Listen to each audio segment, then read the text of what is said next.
ஒரு சிறிய நகரத்தில் ரவி என்ற சிறுவன் வாழ்ந்து வந்தான். அவனிடம் டூமி என்ற ஒரு நாய் இருந்தது. டோபி மிகவும் புத்திசாலியும் நம்பிக்கையானவனும். ரவி பள்ளிக்கு செல்லும்போது டோபி வீட்டின் வாசலில் காத்திருப்பான். ரவி திரும்பி வரும் வரை அங்கிருந்து நகராது.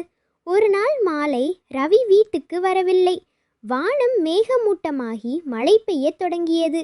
டோபி கவலையடைந்தான். அவன் வழக்கமாக ரவி வரும் பாதையில் ஓடினான். சிறிது தூரத்தில் ரவி ஒரு சிறிய கால்வாயின் அருகே நின்று பயந்து கொண்டிருந்தான்.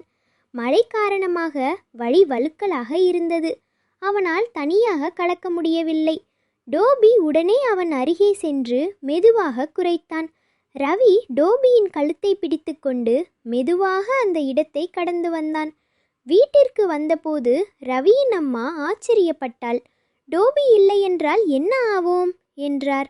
அந்த நாள் முதல் ரவி உணர்ந்தான், ஒரு உண்மையான நண்பன் எப்போதும் நம்மை காப்பாற்றுவான்.